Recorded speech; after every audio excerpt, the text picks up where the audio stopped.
Hi friends, ನಮಸ್ತೆ ಎಲ್ರಿಗೂ. ನಾನು Saraswati. Welcome to Manthan kitchen. ಇವತ್ತಿನ ವಿಡಿಯೋ ಮೂಲಕ ರೆಸ್ಟೋರೆಂಟ್ಗಳಲ್ಲಿ ಸಿಗುವಂತಹ ಸಖತ್ ಟೇಸ್ಟಿಯಾಗಿರುವ ಫ್ರೈಡ್ ರೈಸ್ನ ಮನೆಯಲ್ಲಿ ತುಂಬ ಸಿಂಪಲ್ಲಾಗಿ ಹೇಗೆ ಮಾಡ್ಕೊಳ್ಳೋಂತ ನೋಡೋಣ ಬನ್ನಿ. ಒಂದು ದಪ್ಪ ತಳಿರುವಂಥ ಪಾತ್ರೆನ ಬಿಸಿ ಇಟ್ಕೊಂಡು ಒಂದು 3-4 ಸ್ಪೂನ್ ಆಗುವಷ್ಟು ಆಯಿಲ್ನ ಹಾಕೋತಾ ಇದ್ದೀನಿ.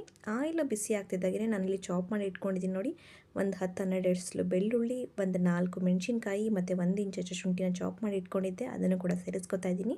ಇದನ್ನು ನೀಟಾಗಿ ತಿರುಗಿಕೊಂಡು ಸ್ವಲ್ಪ ಕಲರ್ ಚೇಂಜ್ ಆಗಬೇಕು, ಅಲ್ಲಿವರೆಗೂ ಫ್ರೈ ಮಾಡ್ಕೋಬೇಕಾಗತ್ತೆ.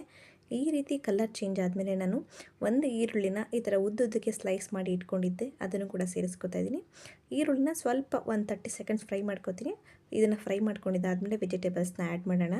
ಒಂದು 10-12 ಬೀನ್ಸನ್ನು ಈ ಥರ ಕ್ರಾಸಾಗಿ ಉದ್ದುದ್ದಾಗಿ ಕಟ್ ಮಾಡಿ ಸೇರಿಸ್ಕೊತಾ ಇದ್ದೀನಿ. ಬೀನ್ಸ್ನ ಒಂದು 30 ಸೆಕೆಂಡ್ಸು ನೀಟಾಗಿ ತಿರುಗಿಕೊಂಡು ಫ್ರೈ ಮಾಡೋಣ. ಬೀನ್ಸು ಸ್ವಲ್ಪ ಬೇಯೋದು ನಿಧಾನ, ಅದರಿಂದಾಗಿ ಫಸ್ಟ್ ಸ್ವಲ್ಪ ಫ್ರೈ ಮಾಡ್ಕೋಬೇಕಾಗುತ್ತೆ. ಬೀನ್ಸ್ ಸ್ವಲ್ಪ ಫ್ರೈ ಆಗ್ತಿದ್ದಾಗೆ ಒಂದು ಸಣ್ಣ ಕ್ಯಾರೆಟ್ನ ಉದ್ದುದ್ದಕ್ಕೆ ಸಣ್ಣದಾಗಿ ಕಟ್ ಮಾಡಿ ಸೇರಿಸ್ಕೊಂಡಿದ್ದೀನಿ. ನಂತರ 1 ಕಪ್ ಆಗುವಷ್ಟು ಕ್ಯಾಬೇಜ್ನ ಈ ಥರ ಉದ್ದಕ್ಕೆ ಕಟ್ ಮಾಡಿ ಸೇರಿಸ್ಕೊತಾ ಇದ್ದೀನಿ. ಕ್ಯಾಬೇಜ್ನ ಸ್ವಲ್ಪ ಜಾಸ್ತಿನೇ ಹಾಕೊಳ್ಳಿ, ಫ್ರೈಡ್ ರೈಸ್ಗೆ ಚೆನ್ನಾಗಿರುತ್ತೆ. ಕ್ಯಾಬೇಜ್ನ ಹಾಕೊಂಡಿದ್ದಾದಮೇಲೆ ಒಂದು ಕ್ಯಾಪ್ಸಿಕಮ್ನ, ಒಂದು ಚಿಕ್ಕ ಕ್ಯಾಪ್ಸಿಕಮ್ ತೊಗೊಂಡಿದ್ದೀನಿ, ಒಂದು ಕ್ಯಾಪ್ಸಿಕಮ್ನ ಸೇರಿಸ್ಕೊತಾ ಇದ್ದೀನಿ. ದೊಡ್ಡದಾದರೆ ನೀವು ಅರ್ಧ ಕ್ಯಾಪ್ಸಿಕಮ್ ಸೇರಿಸ್ಕೊಳ್ಳಿ. ಎಲ್ಲ ತರಕಾರಿಗಳನ್ನು ಹಾಕೊಂಡಿದ್ದಾದಮೇಲೆ ಒಂದು 3-4 ನಿಮಿಷ ಹೈ ಫ್ಲೇಮಲ್ಲಿ ಇಟ್ಕೊಂಡು ನೀಟಾಗಿ ಫ್ರೈ ಮಾಡ್ಕೋಬೇಕಾಗುತ್ತೆ. ಈ ರೀತಿ ಚೆನ್ನಾಗಿ ಫ್ರೈ ಆಗಿದ್ದಾದಮೇಲೆ ನಾವು ಸ್ಪೈಸಸ್ನ ಮತ್ತು ಉಪ್ಪನ್ನು ಸೇರಿಸ್ಕೊಳ್ಳೋಣ. ನೋಡಿ, ಇವಾಗ ಚೆನ್ನಾಗಿ ಫ್ರೈ ಆಗಿದೆ. ಇವಾಗ ನಾನು ರುಚಿಗೆ ತಕ್ಕಷ್ಟು ಉಪ್ಪನ್ನು ಸೇರಿಸ್ತಾ ಇದ್ದೀನಿ. 1 ಟೀ ಸ್ಪೂನ್ ಆಗುವಷ್ಟು ಕಾಳು ಮೆಣಸಿನ ಪುಡಿನ ಸೇರಿಸ್ಕೊತಾ ಇದ್ದೀನಿ. 1 ಸ್ಪೂನ್ ಆಗುವಷ್ಟು ವಿನೆಗರ್ನ ಸೇರಿಸ್ಕೊತಾ ಇದ್ದೀನಿ. ವಿನೆಗರ್ ಜಾಗದಲ್ಲಿ ನೀವು ನಿಂಬೆಹಣ್ಣು ರಸ ಕೂಡ ಸೇರಿಸ್ಕೋಬಹುದು.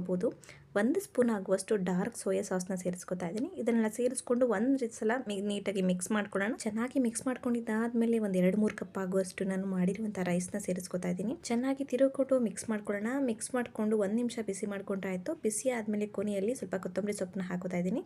ಕೊತ್ತಂಬರಿ ಸೊಪ್ಪನ್ನ ಹಾಕೊಂಡು ನೆಕ್ಸ್ಟ್ ಸರ್ವ್ ಮಾಡ್ಕೊಳ್ಳೋದಷ್ಟೇ. ತುಂಬ ಸಿಂಪಲ್ಲಾಗಿ 10-15 ನಿಮಿಷದಲ್ಲಿ ಫ್ರೈಡ್ ರೈಸ್ನ ರೆಡಿ ಮಾಡ್ಕೋಬೋದು. ಬಟ್ ವೆಜಿಟೇಬಲ್ಸ್ ಕಟ್ ಮಾಡೋಕೆ ಸ್ವಲ್ಪ ಟೈಮ್ ಬೇಕಾಗುತ್ತೆ ಅಷ್ಟೇ. ಈ ವಿಡಿಯೋ ಇಷ್ಟ ಆದರೆ ಲೈಕ್ ಮಾಡಿ, ಶೇರ್ ಮಾಡಿ, ಪ್ಲೀಸ್ ಸಬ್ಸ್ಕ್ರೈಬ್ ಮಾಡ್ಕೊಳ್ಳಿ ಮಂಥನ್ ಕಿಚನ್ಗೆ. Thank you. ಹ್ಯಾಪಿ